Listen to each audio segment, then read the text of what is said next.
record. All right, so this will be recorded and everyone who has registered will get the link to that recording after today's event. So thank you all for joining us. This is our final grad student speaker event of the semester, so we're really glad that you all are here. My name is Kara Flynn. I'm the Research and Educational Services Archivist in Special Collections, and I facilitate this series, recruit students to participate. And the series itself began in 2018 and is presented in partnership with the Graduate School and International Education. And the goal of this series is to provide graduate students who have conducted research in special collections with a forum in which to talk about their research and an opportunity to gain some public speaking experience.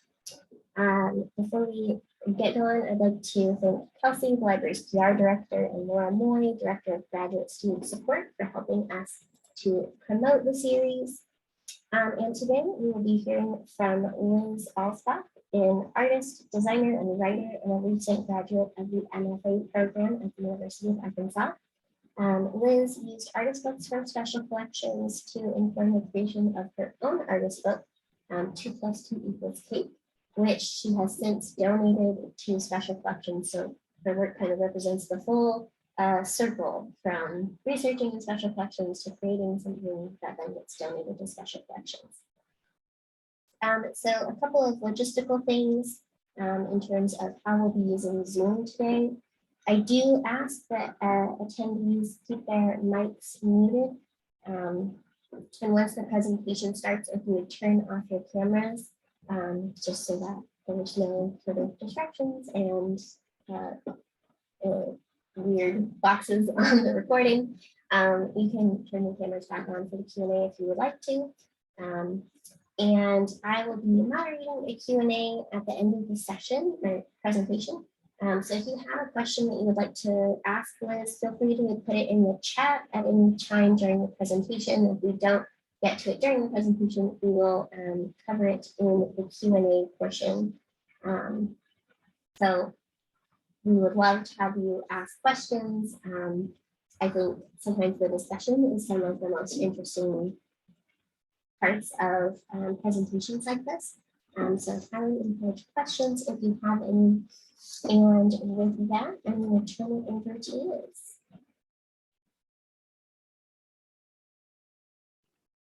Thank you, Kara, for that introduction. Hi, everyone. It's really lovely to see a handful of familiar faces, some fellow MFA students and faculty supporters. Bree is here, and then a few community members that have been mentors and supporters of mine in the past few years. So thank you all for your energy and attending today. And just a heads up that if you have any in conversation questions or during presentation questions, I'd be happy to field those in real time. So this can be a conversation and a dialogue between us, and would love to have a little bit of that energy coming back at me instead of just through my camera at you. So with that, I'm gonna jump into the PowerPoint and find my notes and start my timer so I don't talk at you for an inordinate amount of time. So first of all, thanks to Kara for organizing this speaker series and also for being a really big ally for the MFA program and the researchers in the MFA program and across the university who are navigating the institution and navigating the resources that the institution has to offer. It's a pretty complex beast, and she's been a big supporter for me figuring out how to access a lot of the amazing things available at the University of Arkansas. So a little about me. I am an artist and I am a newly minted entrepreneur. So in my journey through graduate school, I've been figuring out the transition from artist to entrepreneur and how those two things intersect. This is the about page of my personal website. So this is the way I appear on the internet. And my work with special collections was primarily a way for me to figure out how my artistic training in object making around furniture and ceramics could have a longer legacy than just the object itself, and how it could connect back into the institution to create organizations that are in sort of a real relationship with the people that make up those organizations and the people that make the decisions that define those organizations. And so I'm really interested in researching the cycle and the interchange between the people and the organizations or businesses that all connect to make this massive society that we're a part of. So jumping back in time a little bit, I am, like I mentioned, a trained object maker since undergrad. I've been a left-handed right brainer my entire life. And this is just a slideshow to give you a sense of the types of things I like to make. A few of these pieces were made during graduate school. And one was a research project investigating the paintings of an abstract expressionist named Ellsworth Kelly, who I'm personally obsessed with. A couple of them were commissions for Crystal Bridges for their education department. A few of them are pieces that I currently have in my home, some woodworking pieces or cutting boards. A few of them are unfinished. One of them was the wedding cake that I collaborated with Melissa, who is on this call, and made a marigold wedding cake for our good friend Juliet, who's also on this call. And so the slideshow and giving you all of these flashes gives you hopefully a breadth of how I think about object making. It really is, at this point, something I understand to be part of my lived experience day to day, whether I'm making dinner at night or weeding the garden or folding laundry. Using my physical body to make things in the world is something that is really important to me. Those were some Halloween costumes that I made for my step kiddo a couple of years ago. So that's an intro to me and object making. Here's a couple of things I made really recently. This was a walnut bench I did this summer in a 2-week woodworking workshop in Anderson Ranch, which is a really amazing arts and crafts school in Aspen, Colorado. And then basically the thing I did right after graduation in May of this year was a Sturgis Fellowship in Oaxaca, Mexico, where I was living and working with a family of indigenous textile artisans. In the left here is my friend Elsa, now friend at that point, host Elsa, who is an indigenous natural dyeing expert. And then on the right is her mom and son Santi, and then her studio assistant Olgi there in the yellow. So that's another example of me basically doing everything in my power to figure out how to stay connected to object making and artisans and the way that people around the world are making objects as part of their livelihood.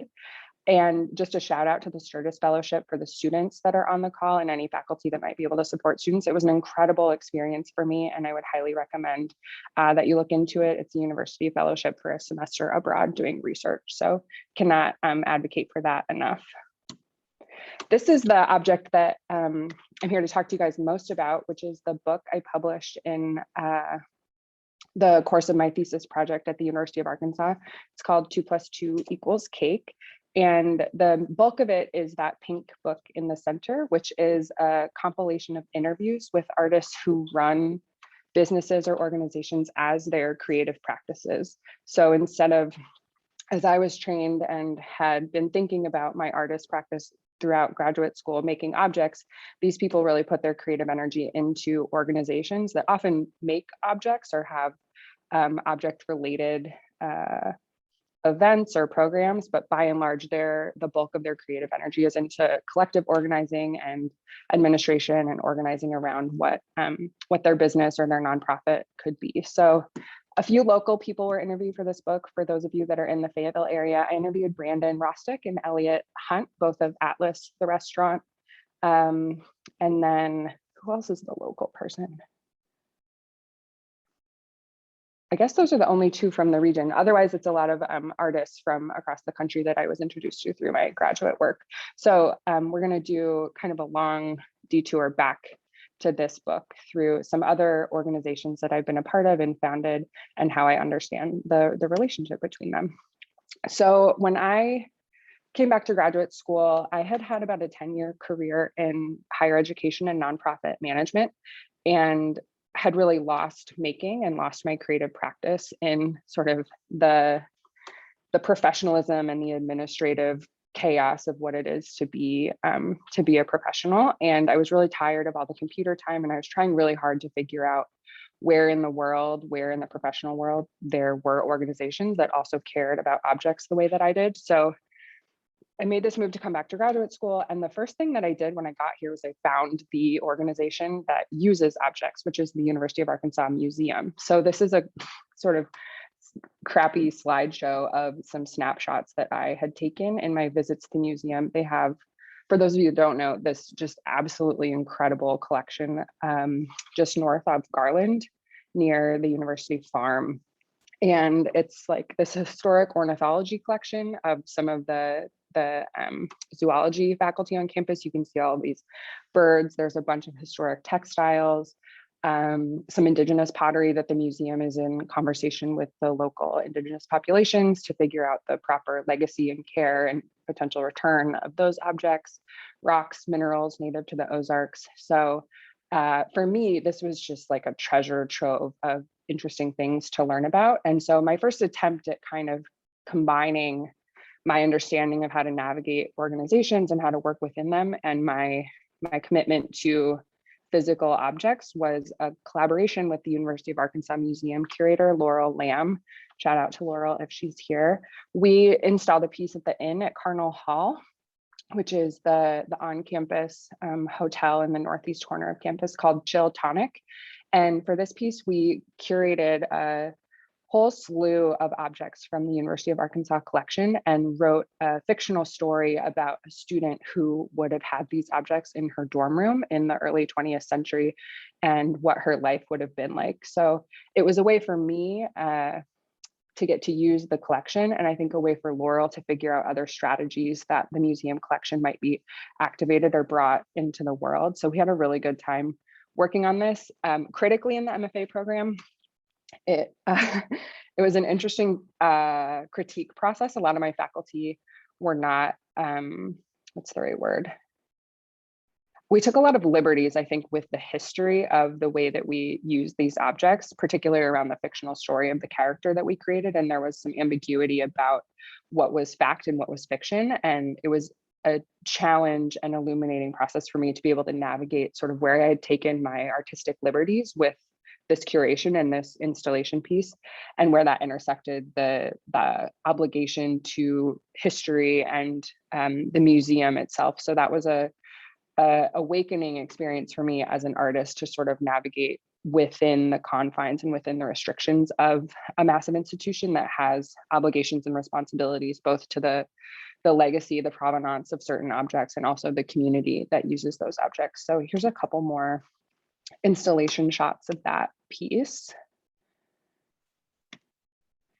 After that, after that tension, I think, between feeling like my artistic creativity wasn't able to be fully realized in partnership with an institution, in partnership with an organization, I got a little bit of a wild hair and decided to start my own organization to see what it would look like to do the full creative process of organizing and creating the branding and the marketing of an organization on my own. And so I launched and still run www.resistancetortoise.com, which is an organization committed to serving and supporting Mojave Desert tortoises in their fight against extinction. So this was the press release that the tortoises put out back in November of 2019, about 6 months before the pandemic. And the idea for this project came to be after I had spent quite a bit of time actually with a good friend, a journalist in this part of Southern California. And she was doing a piece on the Mojave National Preserve. And it kept coming up in conversation with the park rangers and the wildlife biologists that she was interviewing. I tagged along as her photographer on the trip. In the course of her interviews, it was illuminated that the desert tortoise extinction is the primary concern for all of the professionals that are working in and around the preserve. And people just seemed frustrated and lacking momentum in trying to figure out new ways to really help dampen the acceleration of the extinction. And there were two main reasons that the tortoises were going extinct. The first was predation from crows. And so the crow population in that part of the country is really blowing up because of the population increase of humans. And so there's trash everywhere that crows can eat, from restaurants to people's backyards. And so as the crow population grows, they're able to predate on these little baby tortoises. So this is a photo from a tortoise nursery And then the second reason is that the tortoises get run over by traffic going through the desert at high speeds, basically trying to get between LA and Vegas. And so in conversation with all of these professionals who were doing their part to try to save the tortoises within the confines of their organization, whether it be the National Park Service or the Fish and Wildlife Service of California, they all were really constricted within the mission statement, the budget, the professional expectations of their organizations. And so I decided as an artist, I didn't have to abide by any of those regulations. And so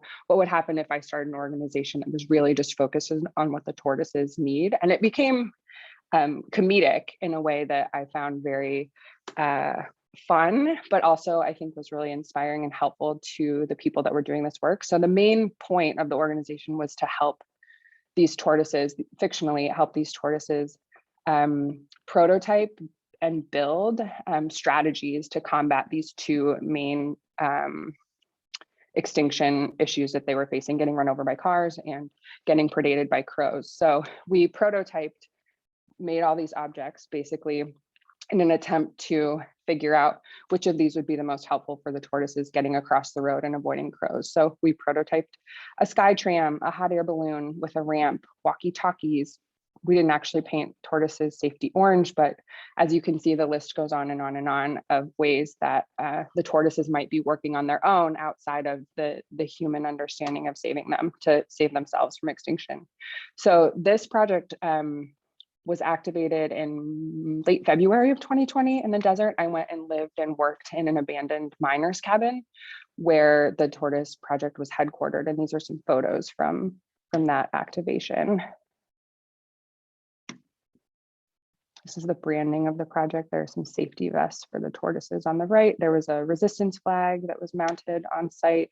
This is a runway where the tortoises were able to do some of the testing for their helicopter attachments. This is Colin. He was a tortoise researcher at that nursery from the little baby tortoise at the beginning.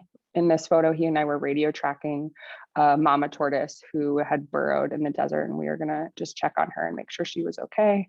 These are some construction workers that got on board. They were painting road stripes in a pretty heavily trafficked highway section in the desert, and they were willing to take a little time out of their day to support the effort, the tortoise effort. So that was my kind of first attempt at basically trying to blow open my understanding of what an organization might be able to do, what it would look like, and how it might collaborate with other organizations with a shared mission. Similar to my work with the museum collection, I bumped up against a handful of complications. I got really involved with the National Park Service as a part of this project and was hoping to do a longer on-site activation publicly where I was inviting the public in and giving versions of this talk and handing out tortoise swag and stickers and flags. But the Park Service understandably is pretty restricted about who they're able to endorse and what organizations they're able to endorse. So I hit a roadblock there with the resources manager at the Park Service, but in kind of an exciting turn, just reflecting on it, as an artist who essentially fabricated an organization out of nowhere to work on what seems like a pretty silly idea, if you know how to navigate the system, within maybe 8 weeks of working on this, I was in email conversation with the superintendent of the Park Service. I was at an endangered tortoise conference in Las Vegas. And so it really illuminated for me the possibilities and the opportunities that there are to figure out how to infiltrate systems that you either might want to know more about or might want to participate in or might want to somehow disrupt, which is a lot of what I'm working on. And then COVID hit, and so the tortoise project got postponed, and I started to turn my energy a lot closer to home. So these are my neighbors, Caroline Kieser on the left in this photo, she was 9, and Stella Breeding on the right, she was 10, and their parents have given me permission to share their photos. So all that is taken care of. And this was an organization that the 3 of us co-founded on Berry Street, where we live in Fayetteville, called BFF Street Sisters. And those 2, and myself included, were really lost when COVID hit, and frankly didn't have enough to do. And we're trying really hard to figure out how to take back our education and take back our time after our schedules had been really disrupted. Both of their parents were pretty discombobulated with how to keep kids homeschooled, keep everyone safe, keep everyone masked. And this was before we knew a lot about COVID. So the three of us decided to launch a hyper local community organization focused specifically on improving the quality of life on our dead end street in Fayetteville. So they branded the organization. You can see those rainbows on their t-shirts are the BFF Street Sisters logo. And then they designed and helped me build these garden beds and planted the garden in my front yard. In this photo, Caroline's painting the logo on a wildflower garden bed that we ended up putting in Stella's front yard. Her brother has Williams syndrome and was really interested in spending time with bumblebees and other insects. And so to give Lucas something to do when he wasn't in school, we put this wildflower garden in front of her house. Here's some photos of the Fairyland by the watermelon that ended up having a mask on it. And this project, I think, was a really helpful move for me to integrate and understand exactly how much of that object making I was talking about in the beginning was really just a part of my daily life and was important for me to be using my physical body to do things for myself and for my family and for my neighbors, and being able to just spend a lot of time, quote unquote, sanctioned by the umbrella of an art project. I use this project as part of my my defense to apply for my thesis year, to be able to spend that amount of time creating and running what is a real organization, but something that was really close to my interests and didn't necessarily detract from anything that I felt like I didn't want to be giving my time or energy to. It was extremely illuminating for me to have an opportunity to synergize, for lack of a better word, the way an organization and its mission might intersect and sort of mutually benefit the things that I was actually trying to do in my life. So the BFF Street Sisters has disbanded. Stella and her family moved across town, but we still spend a lot of time together. And I've been able to maintain really close relationships with those two kiddos, which has been really fun. I'm actually substitute teaching Caroline's homeschool art class tomorrow because her family's doing a lot of caregiving for an elder relative right now and doesn't have the time to do it. So that leads us to objects and organizations and how they actually feed into and back from each other, and how the design, the fabrication, the critical thinking process of making objects that I was trained in could actually be applied to organizations and designing, conceiving of, building, maintaining, thinking about the legacy of organizations. So leading up to my thesis and my work with special collections, I learned about special collections a little bit when I was working with the University of Arkansas Museum, because Laurel Lamb, as another sort of affiliate, connected but independent entity of the institution, the university institution, Laurel knew a lot about special collections. And then shout out to Brianne Trammell. I don't know if she's on the call, but I took a printmaking class with her. She's a printmaking faculty at the university and is an incredible researcher that does a fabulous job thinking critically about institutions and using the resources of institutions to achieve her personal and research goals. And she introduced me to special collections during a printmaking class. And so in my thinking about what I wanted to spend my thesis year working on, what kind of project I wanted to work on, these 4 questions really came to mind for me. I was looking at probably re-entering the workforce after I was done with graduate school, not wanting to give up this resurrection, this reconnection I had made with object making, but also feeling like I didn't really have another alternative. Our society is made up of and run by all kinds of organizations, whether it's a family unit or a neighborhood like I did in the BFF Street Sisters, or a series of organizations that are all connected to a shared mission, like in the resistance tortoise case with the Park Service and the Fish and Wildlife Service and the Desert Tortoise Coalition, or the university and all of the different schools and departments that make up this university that then is part of a series of universities in the state. So I was in kind of a tug of war with myself, thinking about how really I wanted to spend this time making things and using my body, but I also wanted the thing that I made in my thesis year to have a legacy beyond beyond just that year of work. And if I were to spend that time getting really good at, say, making dovetail cabinetry or throwing sets of dishes of pottery, those objects would really only exist within the physical space that they could occupy. And so what I decided to do was find out who else was really interested in this idea of using their creative practice to build and run organizations. And so these are the 4 questions that really drove that research and drove me eventually to Special Collections to find the series of artist books that they have and dig into some of the other artists that have intersected this. So what would each of us build if the goal was to care for everybody?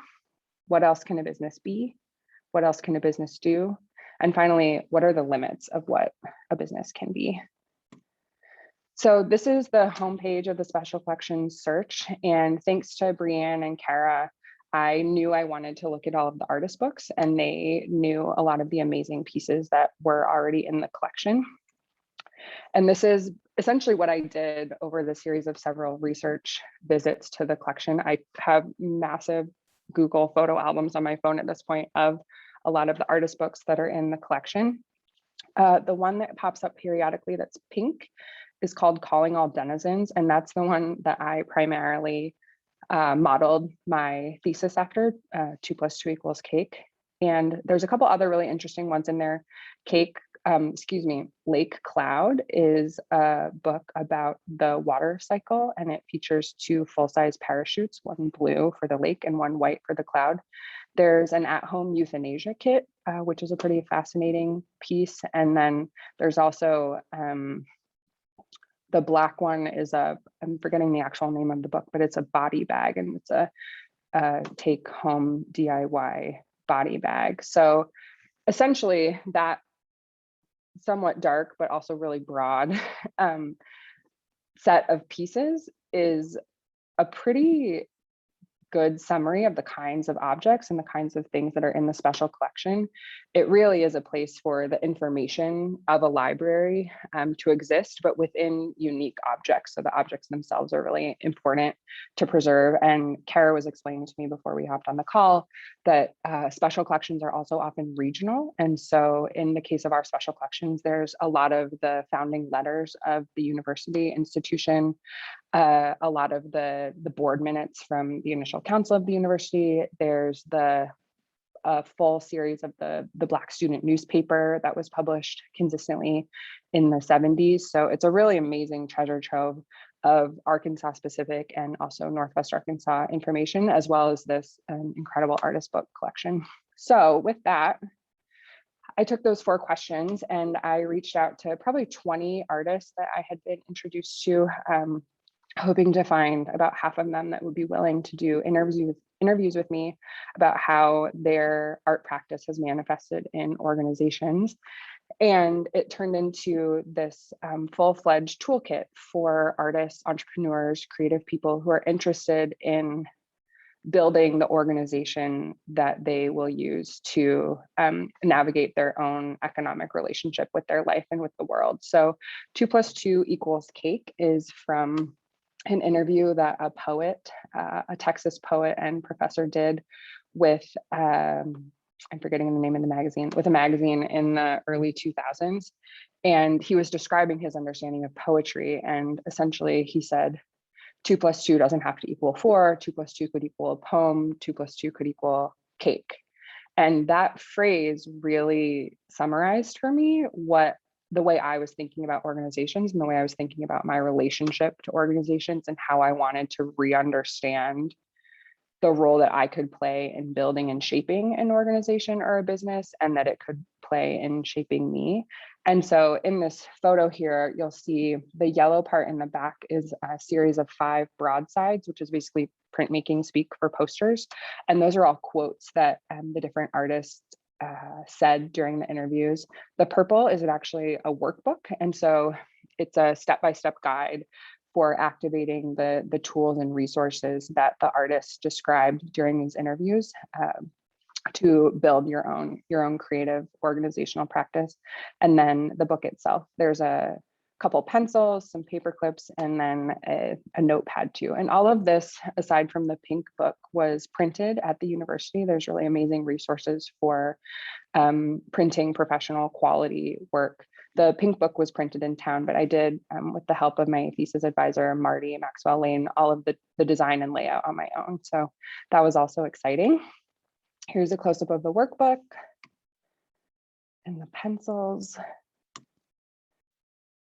These are the quotes from the posters.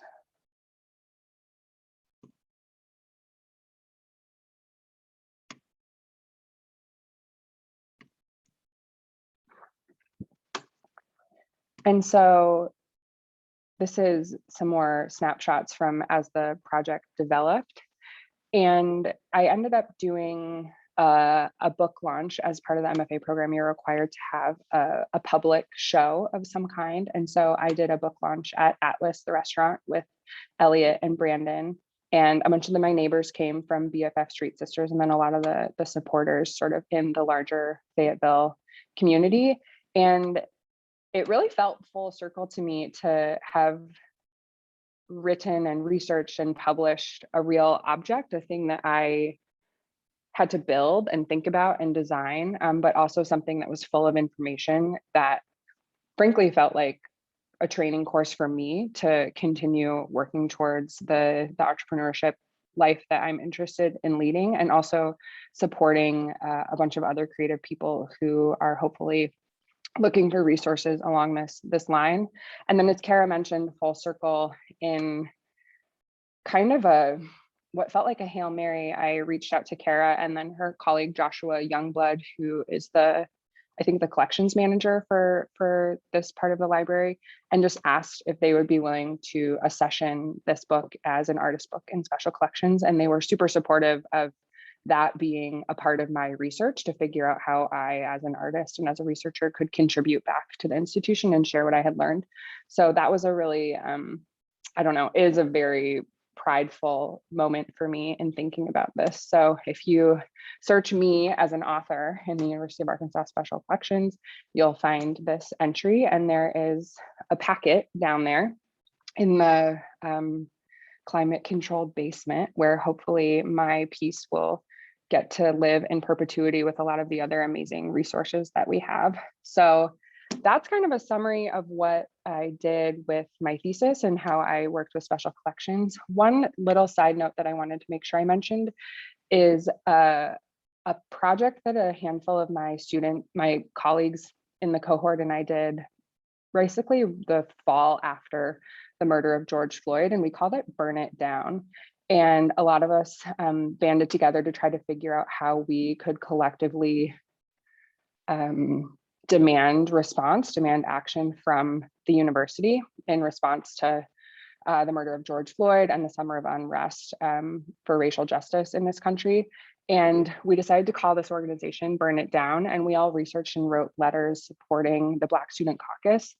And just a really fun, I guess, if that could be the right word, part of that letter writing for me was researching with special collections. I mentioned that they have copies of the Black student newspaper from the 70s. Every single copy that was ever published is in the collection. And they also have a lot of the letters from the quote unquote founding fathers of the university and the initial board to then Senator Fulbright and other leaders. And I just wanted to read from you. This is all on Instagram, my public Instagram, if anyone's interested in reading more of the letter, but I wanted to read to you some of the history that I was able to find through sifting through these letters in the University of Arkansas collection to make the case for the university to act more swiftly and with more energy than they did. And they still have a lot of work and accountability to catch up. They haven't made any of this right, in my opinion, but Mr. Silas Hunt, I'm on the middle section here, was supposedly the first African-American student admitted to the university. And he was admitted as a law student. He didn't end up graduating from the law school, but in a public relations ploy, the university board of trustees admitted him basically to avoid public relations risk for not becoming a desegregated university. So Mr. Silas Hunt was admitted, he was allowed to attend classes, but in actuality, he attended segregated classes in the basement of the university, and he was prohibited from sharing spaces with his white peers. And in 63 years, basically, it took 63 years for the university since his early untimely death to award him a posthumous degree. And I wouldn't have known about Mr. Silas Hunt. I wouldn't have had access to any of that sort of riveting and rich information about the university's legacy and its history related to racial justice and related to this work we were doing as a Burn It Down group, if it weren't for special collections keeping these rare objects and giving students access to them. So for those of you interested in that topic, you can find the rest of the letter on my Instagram, and also there's a Burn It Down Instagram, and that project lives on in a couple of student committees that are now active in the MFA administration. So there's much work to do, but some ground was made, which is really exciting that special collections played a role in that. So this is how you can find me on the internet. My artist website, lizalspach.com, resistancetortoise.com is up and kicking. And then you can download the full version of this book for free at 2+2=cake.info. And hopefully that website will be more outfitted soon.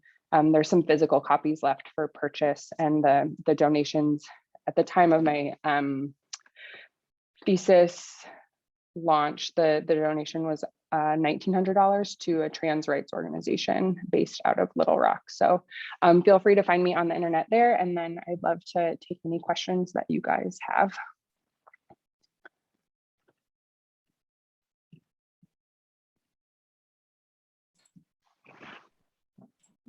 Thank you so much for your presentation. Yeah. So we do have one first question in the chat. I'm just going to read the whole thing for context. Okay, so the idea that artifacts or historical objects have inherently true narratives, and that being a source of tension for artists is interesting. Archivists have often talked about and welcomed the use of archives for historical fiction. I wonder if we can talk more about that in relation to Tonic and the liberty needed to decontextualize or dehistoricize as part of your artistic process. Good question, Joshua. Also, Joshua is the one that let me put my piece in the collection, so that's cool. I can talk a little bit about that. I'd be interested. You're the professional in this space, so I'd obviously love to know what you and Kara have to say. In my experience, this was I think my really only time trying to dehistoricize objects, and it's I think especially given all of the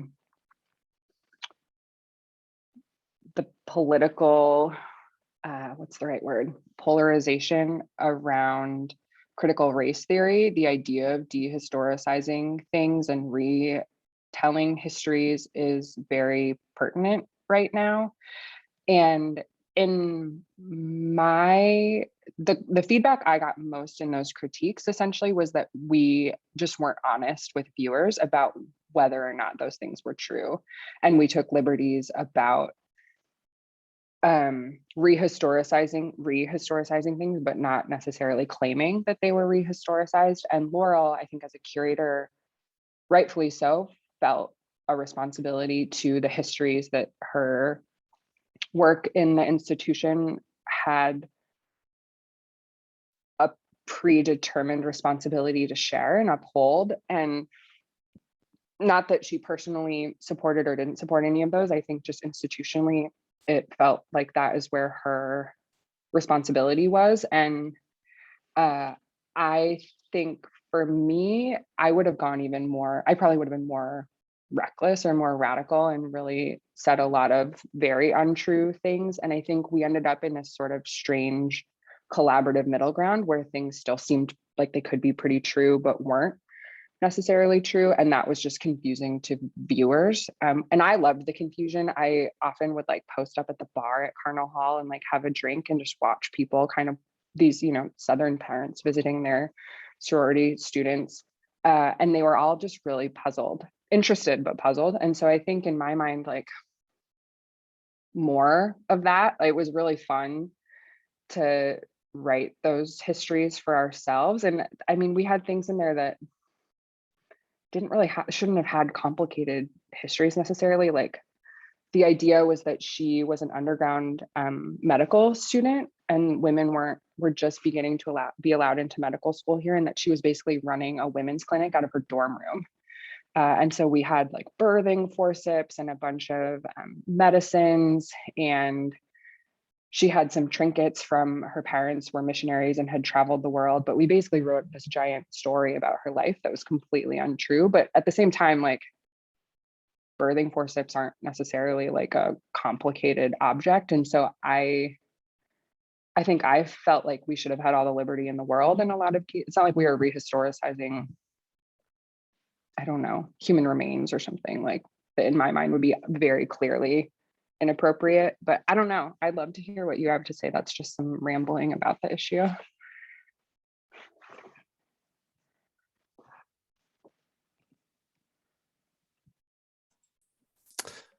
Yeah, sure. Kara, is that okay if I talk? Okay. Yeah. No, thank you for that great answer. And it's fascinating. And I didn't know anything about really even the exhibit Tonic, although I think I kind of recall it now. But I think that tension between the context, as you said, what Kara and I and others in special collections and archives do, and then the creative process is a really important one. So from my standpoint, wherever that engagement happens and that moment of thinking and engaging with the historical object and thinking about it differently, or imagining a different narrative, I think that's a really, really important place. And so we do a different thing where we are bringing students to objects, or we are helping researchers have accurate information to cite and refer back, and then find additional sources to contextualize. I mean, that's a different process than what you're describing, which I personally think is a very important thing, which is to find a creative space where people can think about these things in a less comfortable or less familiar way. And so the reimagining a narrative, as you also said, is a really important thing that we are seeing now as people grapple with social issues and social change, or lack of social change, or what's necessary going forward. So that conversation is a fascinating one, and yeah, I could understand people being uncomfortable with it. But like what you just referred to, we did have students here in the early 20th century, late 19th century, whose parents were missionaries. So that's fascinating. There is a little bit of, if you need it, historical fact there, but the engagement process is just as important. So just interesting, and yeah, thank you. Thank you. If other people have questions, feel free to put them in the chat. In the meantime, we got another question. Okay, I'll hold mine for later. When researching, what is your best approach when engaging within Arkansas community, objects, and institutional resources? And sort of second part, when are you thinking of legacy and how to bring these objects to life? And what is some advice on how to do so responsibly? And for this person, being the transplant to Fayetteville with ethical engagement interests. Ooh, there's a lot in there, Larissa. Also, we've never met, so hi. It's cool that you're here. Welcome to Fayetteville. I'm going to take the first part and then the second part. So when researching, what is your best approach when engaging within the Arkansas community, objects, and institutional resources? Arkansas has been so generous to me that I continue, this is just sort of the way I am, but I imagine a lot of you are too. I just continue to be sincerely curious about the things that I'm interested in learning. And as a student, it's really, you have an advantage to come in and say, I'm a student and I'm researching this thing or I'm learning this thing. And that is a really fail-proof strategy. But to be honest, especially within the university, like people's literal jobs are to help students succeed and find the resources that they need. And so I found nothing but generosity and encouragement. I think more broadly in Arkansas, I haven't worked a ton outside of this region, or specifically the university.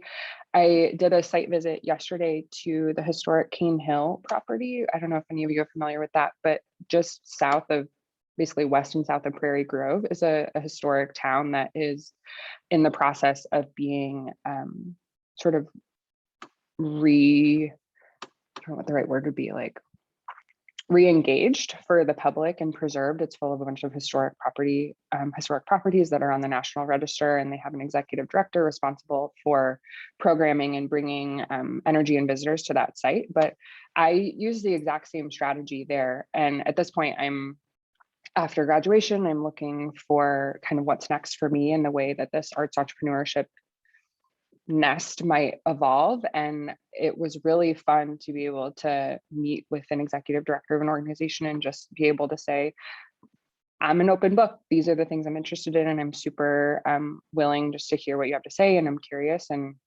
that's been my strategy, and it seems to work pretty well. When I'm thinking of legacy and how to bring objects to life, how to do so responsibly,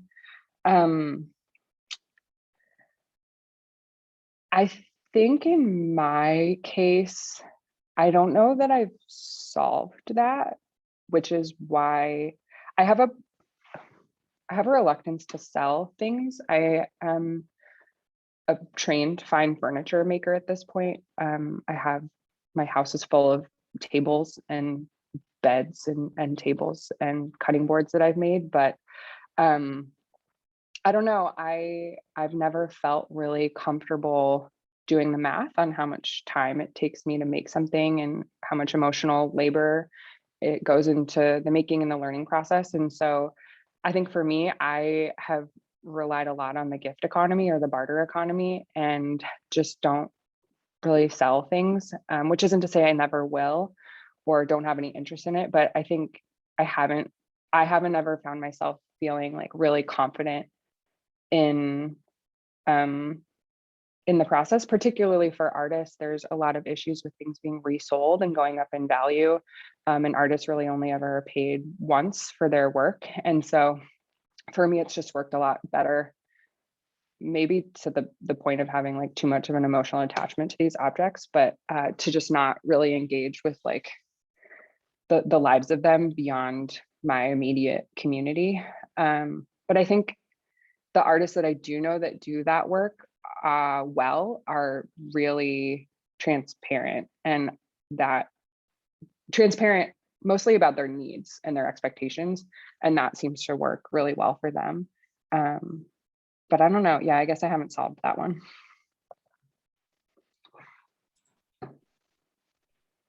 We also have a question about next steps for 2+2 Business Camp. Is there a next step? I don't. The immediate one would be to hopefully continue raising money for the nonprofits that I care about by selling the copies that I have left. I am still, one cool part of this project was I didn't know hardly any of these people before I was doing the interviews. And one goal of mine would be to be in long-term friendships or somehow relationships, professional relationships with these folks. And so one of them, Holly Spalding, runs a poetry school and creative writing clinic out of Maine. And she is organizing a group of female entrepreneurs for like an accountability. She is calling it an affinity group, but an accountability group in a couple of weeks. And so I think personally, it would be staying connected to these 10 or 11 people that in my opinion are doing like really radical, groundbreaking things around organizations and organization design and creative practices. I also know a couple, Juliet planted this question, so she's one of them, a couple of folks who are going to cite the book in their thesis research, which is like super exciting to me, to have self-published something and just like bought an ISBN number on the internet. And now it's like in a library and people are referencing it. And so kind of figuring out from an underground way how to get your ideas and get your information available to the world. So those are kind of the main ideas. I'd love to do a round two. There's, as some of you know, like infinite people who are doing this kind of work. And there's a ton of it happening right here in Northwest Arkansas. People are thinking really creatively about this community, how to bring it up and how to help it grow well and quickly, which is the track that it's on. So I would love to think about maybe doing like a regional version of these interviews or something like that, but nothing planned at this point. Right, we have a couple more minutes, so if anybody wants to put some last questions in the chat, feel free to do so. I also have a question for you, Liz. You talked a little bit about this, but I was wondering if you could expand upon why you went with the medium of the artist book for your thesis. Because you make such a breadth of types of objects. So yeah, I would just be interested to hear more from you on why artist book. Yeah, I think a few things. The first would be wanting in true academic art making, which is what the university program teaches and trains us in, there's an extraordinary amount of theory and research and writing and historical context and other artists doing similar work that go into every piece, particularly a thesis. And I couldn't figure out how to do that and make like a series of objects. And so it was really lovely to people that do PhDs have to write chapters and write books. And so it felt kind of like reclaiming the book, reclaiming the academic part of the art program, and really just leaning into the writing and the traditional strategies for researching without losing the objectness of my creative agency over the physical thing. Felt like a really graceful solution to a problem that I really couldn't figure out how to solve. I also think the idea of being able to share it generously and like speak proudly about it. If I had made, I don't know, like a table or an installation of paintings after the gallery gets taken down, like that's kind of the end. And for me, I really wanted to be able to have something that like was personally useful to me and also hopefully to other people that I could lean back on and reference. And so a book felt like a really, really nice solution for that too. And artist books are bomb. I didn't know a lot about them until this research project, but I feel like they're a very unknown, well-kept secret of the artist world. They're beautiful. The people that make them, like this does not even nearly qualify. Like I'm a hack, but people that make these like hand printed bound books are just truly, truly outstanding makers and craftspeople. And there's an amazing history of them. So I think also just being an autodidact, it felt like a good excuse to learn about something that I didn't otherwise have experience in, and also get exposed to people that do something just at the top of their craft. So yeah, thanks for that question. Thank you. So I think that's a pretty good note to wrap things up on, unless you want to add anything, Liz. It looks like we don't have any more questions in the chat. If there's anything, feel free. Just thank you for everyone that's still here. For those of you that I know, Jeanette, it's lovely to see you. Thanks for coming. Those of you that I don't know, if there's any reason for your research or my research that it would be good for us to be in touch or to meet, just totally send me an email. And I would love to connect. Like the more we can share and collaborate, the better. So thank you so much for being here, and for Kara for organizing. And thank you, Liz, for your presentation, and thank you everyone for coming. I think this was a really interesting discussion. And yeah, so I'll be sending out the recording to everybody that registered shortly after this event. And so yeah, look for that in your inbox. Thanks again, everybody. Bye. Thank you guys.